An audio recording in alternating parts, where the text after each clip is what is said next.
I don't want a sick woman. I can't do this anymore. I don't want to be with a woman that'll die soon. That's what he said to her, just like that. Sandra turned her head slowly toward him, her eyes narrowing. What? Daniel didn't even blink. We need to break up. Your liver is failing you, Sandra. You could die any time now. The room went quiet in her ears. She could still hear the clatter of spoons and soft chatter from the television, but it all felt far away, like her body had left the room before her heart did. You're joking, Daniel. Aren't you? She whispered. I'm not, he said calmly. I've thought about it. I don't want a future filled with hospitals, pills, and watching someone slowly fade away. She laughed, a bitter, breathless laugh. You're saying this to me after donating my liver to you. He looked away. Sandra. No. Say it. Her voice shook. Say it. Say you're dumping me because I'm dying as a result of the liver I gave you. She cried, but he didn't speak. Sandra's chest burned. You begged me to help you. You cried in that hospital bed. You said if I saved you, you'd never leave me. I was scared, he murmured. People say things when they're close to death, but I'm fine now. I signed away my safety, my peace, my future for you. I walked into that operating room and let them cut me open. Do you know what that did to me? He was silent. I used to run marathons, but now I'm being wheeled around like an old woman. But I told myself you were worth it. That a love like this was rare. That one day, you'd look at me and remember what I gave you. Daniel stood up, grabbing his car keys. You're not the same woman anymore, he said. These days, you're always tired, always sick. I want someone full of life. Sandra tried to stand but fell back to her wheelchair, her fists trembling. Then give it back, she said through tears, and he paused. She looked up, her voice rising. Give me my liver back. Right now. His mother was staring, but she didn't care. It was what she wanted after all. You don't get to walk around with a piece of me in your body and act like I never mattered, she continued, but he was already out of the room. In the buzzing heart of Lagos, where yellow buses honked like impatient birds and the sun always felt 2 degrees too hot, Sandra ran her world from the glass-walled 6th floor of Cortex Systems. At 29, Sandra had everything that made her mother sleep well at night. A stable job, a good apartment, and enough responsibility to keep her distracted from not having a husband. She wasn't the playful one in her family. That was her younger sister, Mimi. And she definitely wasn't the beauty queen. That was Titi, who married her campus boyfriend right after NYSC and now had twins. Sandra was the serious one, the dependable one, the one who people called at 9 p.m. for a presentation fix. The one who managed a team of 17 staff and still had time to send birthday cakes to everyone's desk. She never missed work, never left lipstick stains on coffee mugs, and never, ever, mixed business with emotion. Until one day when she met Daniel. She first saw him during an afternoon meeting in March. It was the rainy season, and Lagos rain wasn't just water. It was war. People came into the office dripping, shoes squelching, spirits damp. But Daniel walked in like he was immune to storms. He had on a navy blue shirt, sleeves rolled, and carried a laptop bag slung across his shoulder like it was part of his body. Not loud, not flashy. Good afternoon, he said to the receptionist, then asked to see someone in operations. Sandra didn't know him then, but after a few minutes, he was directed upstairs, to her floor. Apparently, Venturi's Digital, the external firm that supplied Cortex Systems software, had sent Daniel as their field specialist. He was responsible for on-site integration, bug checks, and supply updates. That meant, unfortunately for her, that he'd be in and out of her department every other day. She didn't think much of it at first, but then she kept seeing him. He'd wait quietly at reception, sit with his laptop, tapping away while eating biscuits. Sometimes he'd wink at her if their eyes met. Sometimes he wouldn't even notice her at all. But slowly, subtly, the silence between them began to fill with something unspoken. One day, she had to fill in for the logistics manager on leave. Daniel brought in a stack of faulty return forms, and as he handed it to her, their hands brushed and he apologized. He shrugged. It's okay. Another day, she was eating gala and Coke alone in the break room when he walked in. She offered him a bite. He laughed. You eat gala. I manage, she said, raising an eyebrow. I couldn't go out to get food. He smiled and offered to help her get food, and from then on, their conversations became less accidental and more deliberate. They would cross paths by the water dispenser and talk about how bad traffic was on Third Mainland. They'd email back and forth over system bugs, but sometimes the emails ended with, P.S. Hope you're not skipping lunch again. She didn't realize it yet, but something had started. Then came the restaurant night. It was a Thursday. The office had just signed a small contract, and the team decided to celebrate at a nearby lounge. Daniel wasn't technically staff, but he was invited anyway, mostly because Sandra said, he's been part of the process. The night was chill. Afrobeats played in the background. Waiters weaved through crowded tables with suya platters and cold cocktails. Sandra sat with the HR girls, sipping pineapple juice, when she spotted Daniel at the corner of the room. He wasn't eating. He wasn't even talking to anyone, just staring at the menu like it had bad news. She excused herself from the table and walked to him. You okay? He blinked like she'd pulled him out of water. Yeah, I'm fine. No, you're not. I'm just tired. She folded her arms. That's not tired.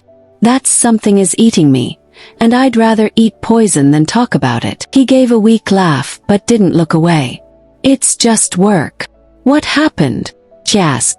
Daniel exhaled as though it hurt to speak. My side job. I act as part-time accountant for a transport firm. I thought I could handle it, but the numbers aren't balancing. I can't trace the error, and now my boss thinks I cooked it up. If I don't fix it, I'm gone. Like done. I might even be blacklisted. She stared at him. You're not an accountant.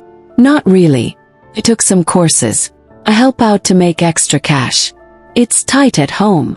And in that moment, just for a breath, Sandra saw something beneath the quiet exterior. A man trying to hold everything together. A man one mistake away from collapse. Okay, she said. He looked up. Okay. I'll help. He looked confused. You're not an accountant. No. But I've got data analysis skills and free YouTube. Let's try. He didn't believe her at first. She could tell. But 3 days later he called her. It's worse than I thought, he said. Can you come over at my place? She didn't even hesitate. She found his apartment above a pharmacy in Yaba. Modest, tidy, with floor tiles that clicked under her heels. He wore joggers and a tee, barefoot, eyes red from stress. The table was covered in papers. Spent sheets, bank statements, calculator apps. His laptop opened to a nightmare Excel file. I think I used the wrong cost base, he said, pointing to a formula. She pulled out her phone. Let's find out. They spent hours side by side, tracing numbers, watching tutorials, laughing when they got confused. Once, her stomach growled and he made toast. Around 9 p.m. they found the missing link. Duplicated entries from a delivery invoice. He gasped. You found it. No, we did. He stared at her. You're something else, Sandra. She smiled, suddenly shy. You're welcome. That night when she left, he walked her downstairs. And at the bottom of the stairs, under a flickering security light, he paused. I meant it. Thank you. Don't thank me, she said softly. Just balance the rest of your life. He smiled and for the first time, leaned forward and kissed her forehead and something bloomed. From there everything changed. They started spending weekends together.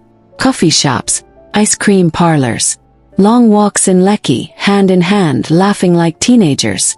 He sent her good morning text. She replied with selfies of her food. They shared playlists, memes, and memories. They had inside jokes. Called each other Oga and Madam when no one was looking. He took her to beach once, just the two of them, and whispered, One day I'm going to marry you. She froze. You what? I'm serious. You're the one. Sandra's world cracked open. She was the only daughter still single. Her mother prayed daily. Her sisters joked that she was married to work. But now, she had someone. And not just anyone, someone who saw her. Someone who cared. She started glowing. Like literally glowing. Her skin got smoother. Her smile came quicker. She began wearing red lipstick again. She laughed at WhatsApp stickers. Her colleagues started teasing her. "Who's the man, Sandra?" She denied it. At home, her mother raised a brow. "You look different." "Different?" She smiled. "I'm still the same Sandra," she said, brushing it off. "Bring him home already, you've been keeping him for too long." Her mother said. "Soon," Sandra lied. She didn't know why she was scared. Maybe she didn't want to jinx it. Maybe she wasn't ready to share him with the world. Everything was going so well. Until one Thursday afternoon, at exactly 4:38 p.m., her phone rang during a meeting. It was an unknown number. She stepped out of the boardroom and answered. "Hello." Sandra's hand trembled as she held the phone to her ear. The voice on the other end steady but heavy. "Miss Sandra Carter." "Yes, speaking. This is Dr. Olyamide from Lagos General. You're listed as Mr. Daniel Godwin emergency contact. He's been admitted. We need you to come as soon as possible." Her legs froze beneath her. "Admitted?" she echoed. "What happened? Please just come." And just like that, the line went dead. The boardroom behind her was still alive with charts, graphs, and quarterly goals. But Sandra couldn't hear a thing. The world outside the glass walls dimmed, and all she could see was the man who had promised her forever, possibly slipping away. She didn't even grab her bag. She rushed out, heart hammering, ears ringing, barely remembering to call a ride. As the Uber crawled through traffic, she stared out the window, biting her thumb. Her thoughts spun like a carousel from hell. What happened? Was it an accident? Did he faint? Did he eat something wrong? Well, Daniel doesn't even eat out much. Can't be food poisoning. What if it's worse? She didn't cry immediately as she wanted to be strong for him. Her tears were still stuck somewhere behind disbelief. When she finally burst into the reception area at Lagos General, the hospital lights felt too white, as if they were mocking the chaos inside her. "I'm here for Daniel Godwin," she gasped. The nurse pointed down the corridor. "Room 304. The family's already there." Family. She hadn't even thought about that. She ran down the hall and stopped when she saw them. His mother seated stiffly in a floral wrapper, his sister a bit younger, her eyes swollen from crying, and an older man she hadn't met before, pacing like a lion in a cage. They all turned when they saw her. "You must be Sandra," the sister said. She nodded, breathless. "What happened to him?" Before they could answer, the doctor appeared. Middle-aged, kind face but weary eyes. "You must be Miss Sandra," he said gently. "Come with me." He led her inside. Daniel lay on the bed, his skin looking strangely pale beneath his dark tone, sweat clinging to his brow. He turned his head slowly and gave a weak smile. "Sandy," his voice cracked.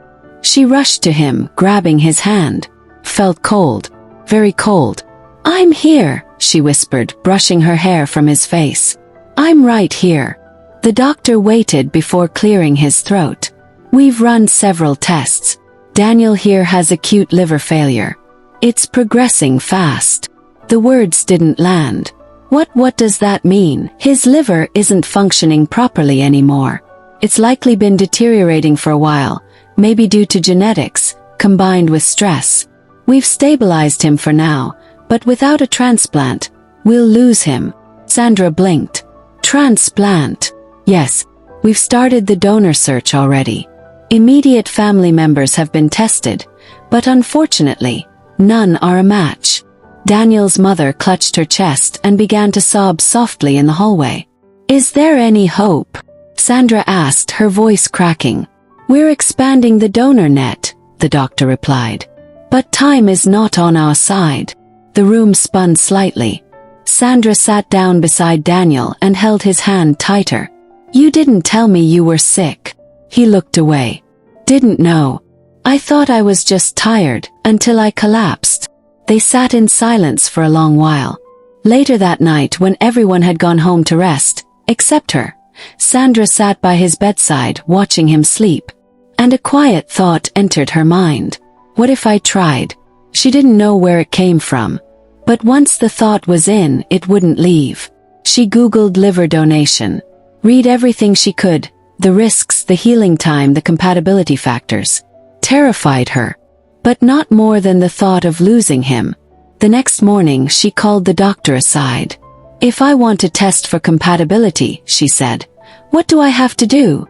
The doctor looked surprised. Are you sure? No. But I want to try. They scheduled her test. When she told her family, all hell broke loose. You want to do what? Her older sister shouted. Mummy, Mimi cried. Sandra is planning to donate her liver to a man. It's not the whole liver, Sandra said quietly. Just a part. You want to cut yourself open because of love? Neka screamed. Are you that naive? It's my body, Sandra replied. I can do whatever I want with it. What if he leaves you? Their mother said coldly. Men promise marriage with their mouth and disappear. You want to sacrifice your liver for sweet words and kisses. Sandra's voice hardened. He won't leave me, he loves me so much. There was a long silence. Then her mother began to cry. After all I prayed for. After everything, this is what you want to do? Yes, Sandra whispered without hesitation. And that was the end of it. She didn't talk to them again for a week. At the hospital, she submitted herself to the full workup. Blood tests, scans, evaluations. The wait was excruciating. Every minute felt like a judgment. Then one Tuesday afternoon, the doctor walked into the room with a small smile. You're a match, he said. Sandra gasped. Are you serious? He nodded. If you're still willing, we can proceed. She rushed to Daniel's ward. He was lying in bed, too weak to stand now.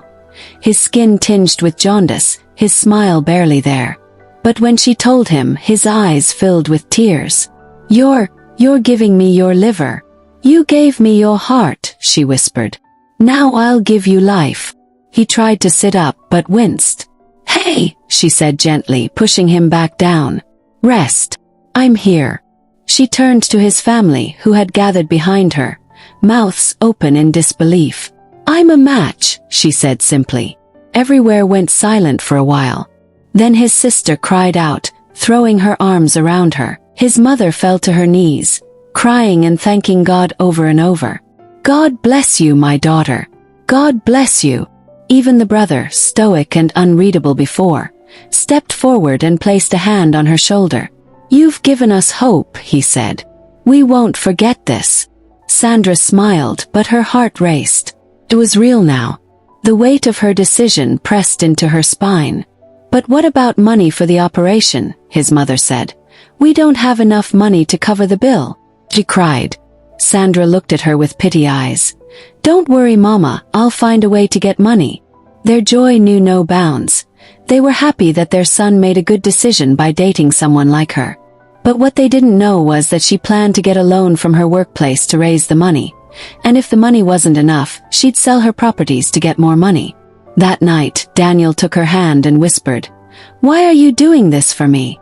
She leaned her forehead against his. Because I want a future where you still exist. But what if something happens to you? She swallowed hard. Then I'll know I tried for love. She smiled. At least you'll be there to take care of me. That will be more than enough for me. They both held each other's hands and cried. The day of the surgery came too fast. The morning was cool, overcast, the sky gray like a nervous sigh. Sandra barely slept. She arrived at the hospital before dawn, dressed in loose clothes, her stomach empty as instructed. The nurses took her through the final checklist. She signed forms, nodded happily. She tried not to shake or show the fear in her heart. Before the operation, they allowed her to see Daniel. He looked worse, weak, thin, tears slipping silently from the corners of his eyes. I don't deserve this, he whispered. She smiled weakly.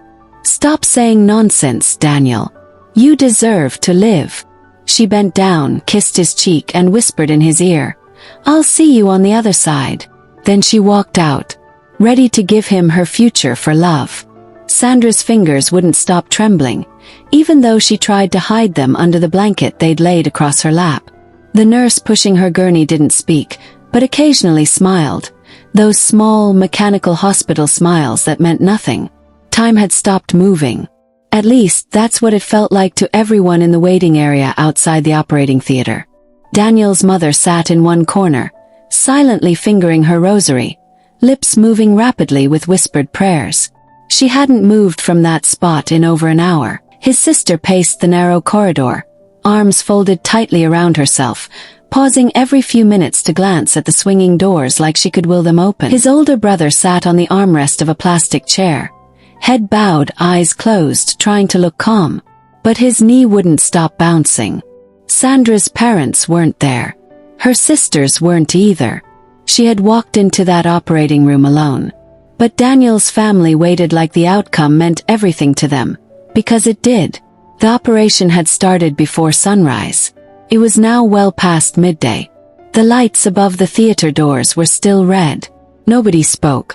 Even the nurses passing by kept their heads down, glancing with quiet sympathy as they moved. The air smelled faintly of antiseptic and sweat and something unspoken. Fear. Then, just like that, the light above the door blinked off. And the door creaked open. A doctor stepped out, mask pulled down, cap still on his head.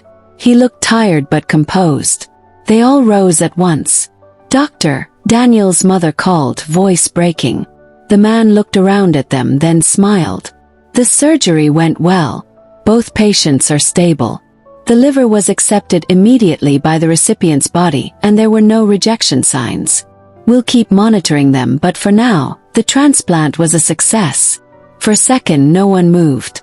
Then Daniel's mother dropped her rosary and burst into tears.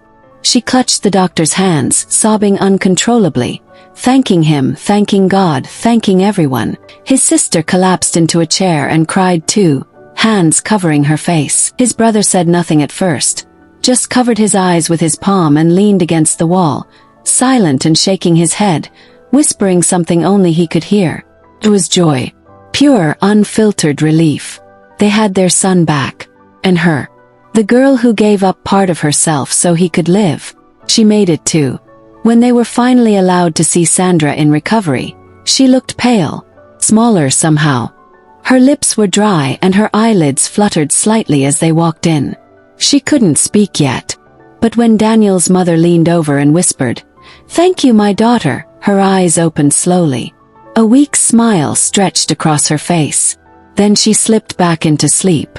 Daniel was resting in another ward, still sedated. But a monitor beside him showed his heart was steady. His breathing was calm. His body, now part hers, was fighting, surviving, healing. They would both live. It didn't feel real, and honestly it was a happy moment for them all. The nurses brought chairs for the family, and the atmosphere in the waiting area shifted. No more pacing. No more biting nails. Just quiet conversations, hopeful glances, and little smiles breaking through the exhaustion. The doctor came back later with updates. "She'll be in pain for a while," he said. "But her vitals are strong. And your son, he's responding better than we expected." It was like music. For a moment everything felt light. Like the hospital walls weren't closing in anymore. Like the weight had finally lifted. Sandra's sacrifice hadn't been in vain. Daniel's life wasn't slipping away anymore. And even though no one said it out loud, they all knew. A girl had walked into that theater as a donor. But she came out a hero. When she was finally discharged, her first thought was Daniel. The sight of him in that sunny yellow living room, cheeks filled out again, eyes bright, took her breath away. He reached for her hand the moment she walked in. No words were needed. His grip said it all. "I'm here. I'm yours. I survived." That was the first day she realized her world had shifted. First, things were good. The kind of good that makes you hold your breath because it feels fragile. Daniel rested. She cooked. Sometimes he leaned into her shoulder and they'd talk quietly about their future. Just surviving, just being together. He'd tell her how much he loved her and how he couldn't wait to make her his. But soon, reality knocked louder than any heartfelt vow. Sandra returned to work. The office smelled of coffee and printer toner, but her name was quietly filed under absence and leave granted. No one questioned her commitment. Mark, her boss, simply said, "Be ready when you're ready." She tried honestly. She logged in for early meetings, forwarded emails between rounds of checkups. But her mind was divided. Spreadsheets and deliverables on one side, Daniel's rising fever and lingering fatigue on the other. Some days it slipped through unnoticed. On other days, everything cracked. One morning, she overslept, pouring porridge instead of her usual espresso. She missed a departmental review. Mark caught her in the hallway, face grave. "Sandra, we're worried. You've barely made 2 meetings this week." She nodded. "I know. Your desk is still warm and frankly, your role's critical. But if this continues..." How could she explain that her heart was full and her head empty? That she was torn between 2 lives? She fought back tears and nodded again. "I'm back." "Really?" He paused. "Okay. But if this continues, HR will get involved." That threat hovered over her for weeks. She began logging in from Daniel's house. The early ping of Teams in the dark living room, the muted Zoom calls while her phone buzzed with hospital lab results. Daniel had been sacked from his job, so she was also catering for him and his family. His contract at Venturi's Digital ended the week after the transplant. Medical leave didn't extend into a paid buffer. His sister had to take on overtime shifts cleaning offices. His brother borrowed money from friends. His mother sold her gold earrings for cash.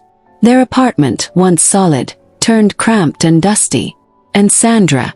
She became their quiet hero. Every morning, she would leave before sunrise with a hospital-grade blender full of smoothies loaded with proteins.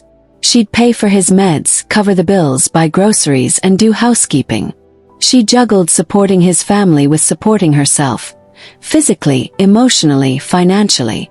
She always said yes, until the blanks on her weekends outnumbered the plans she once had. It wasn't pity. Not exactly. It was love. But some days, love felt like an anchor weighing her down. Months into their fragile peace, her phone would ring in the middle of the night. Usually it was Daniel's mother, voice panicked. "Sand, he was vomiting again this morning, so we rushed him to the hospital. We didn't want to wake you up." She'd grab her purse, jump into a taxi, and speed to the hospital. Waiting anxiously in sterile rooms, she'd hold his hand as doctors scurried in. They'd say it was rejection signs or liver distress or dehydration. She'd pay without hesitation. But sometimes she'd close her eyes and think, "My body nearly died so his could live." Now his life is an endless hospital loop. Relief washed over her when he stabilized. Gratitude swelled in their eyes. "Thank you," they'd whisper.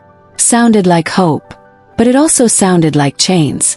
Eventually, to reduce delays and improve his recovery, Sandra left where she stayed to do house chaos for people and moved into their small family compound, a set of rooms clustered around a courtyard. She was given the guest room, the one with peeling paint and a threadbare mattress. Her mother and sisters called it madness. "You're ruining your healthy liver for that man. He's using you now. You should be enjoying life, not bedridden in someone else's home." She didn't argue. She couldn't. Every morning she woke up, feeling the ache in her ribs and her soul, but she'd patch on her smile and go help Daniel. At night she would lie on an unfamiliar bed, his mother and sister whispering prayers just outside the door. Sometimes she'd weep quietly, her body failing not entirely yet, but running thin like a candle melting. Her love was sustaining them, but at what cost to her? Then it happened. Her stomach began to bloat, round, hard. Swollen ankles that didn't stop aching. Dark circles under her eyes so heavy they looked like bruises.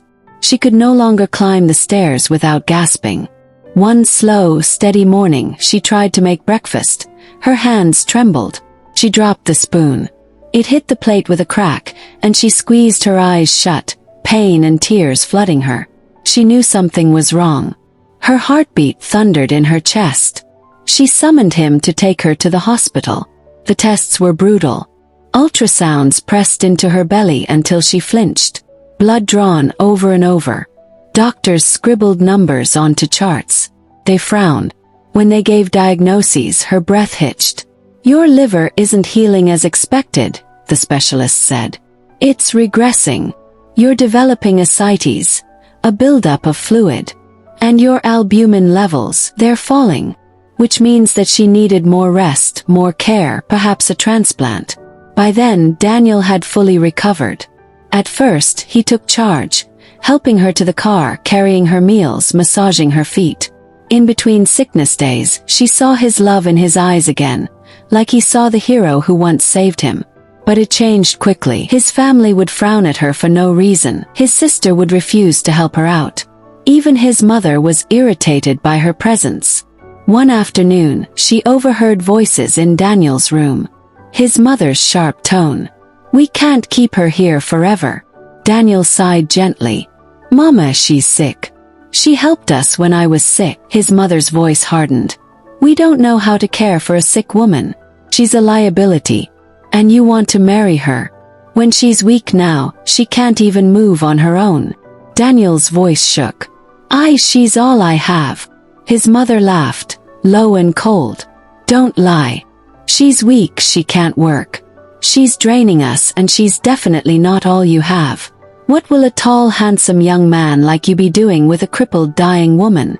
Everywhere went silence. Then Daniel's strained whisper.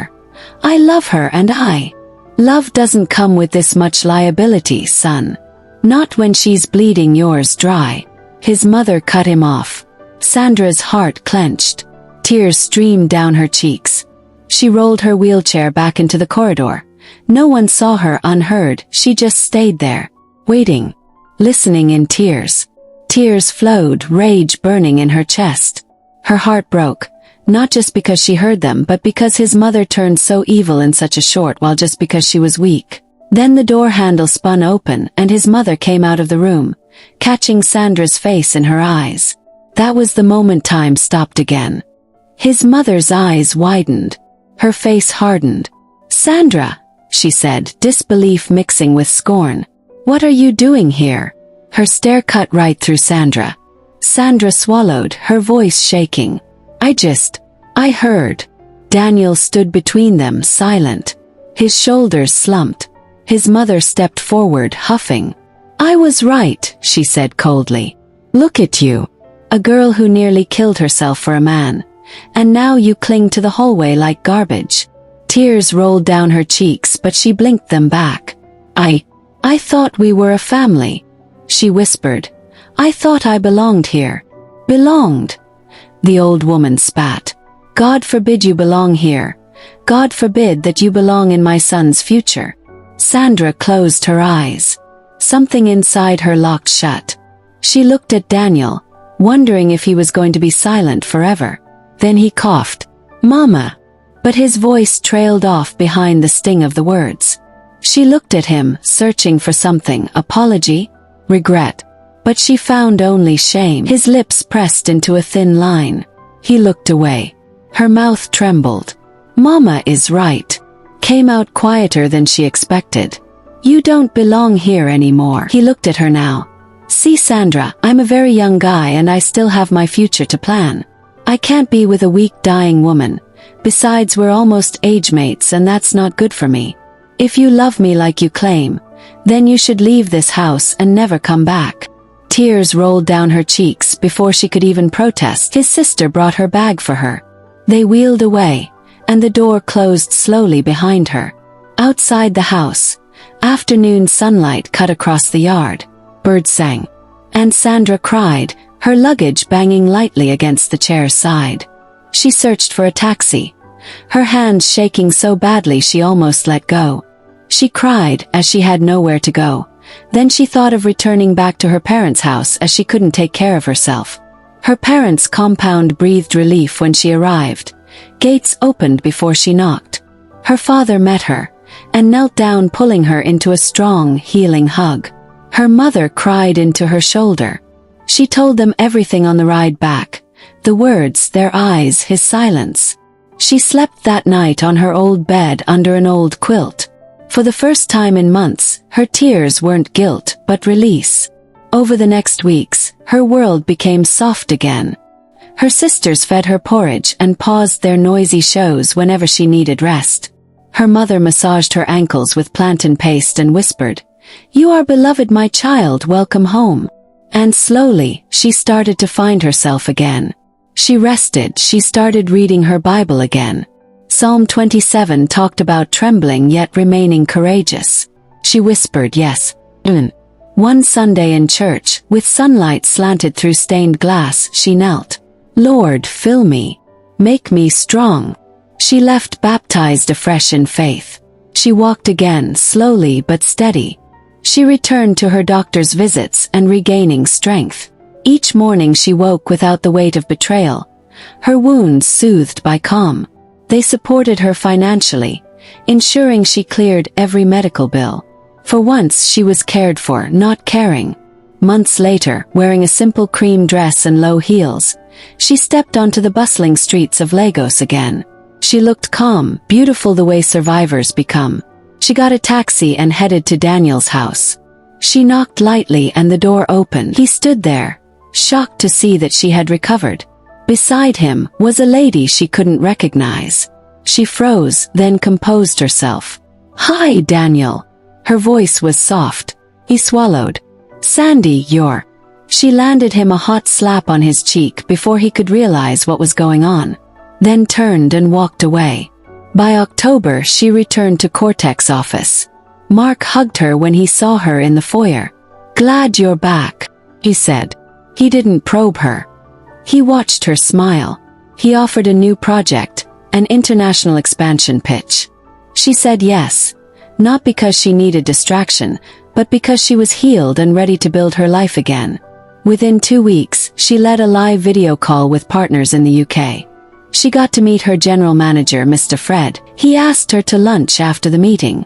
He was soft-spoken, kind, different from Daniel. He was stable and caring. They started meeting casually, a book discussion here, a coffee there. She was cautious, but healing taught her wisdom. Not everyone who loved demanded sacrifice, some just offered space. Then one afternoon the proposal came in a rose garden. Gentle words. A promise made. Not to save or sweep away, but to stand with. "Yes," she whispered, tears shining, hope not desperation. And a month later they got married. 1 year later, she gave birth to quadruplets. 4 little lives that came to her arms like redemption. They named them Grace, Mercy, Joy, and Faith. In their laughter at night, she saw echoes of pain, victory, promise. She whispered thank you to God, the author, the Redeemer. Moral lesson. Never let your love for someone blind you to the love you owe yourself. True love will never demand you lose your dignity, your health, or your worth to earn it. Sacrifice born from love is beautiful, but when it is not matched with respect and commitment, it becomes self-destruction. And even in your lowest moments, healing is possible. God can rewrite broken stories, and the right people will never make you beg to be seen.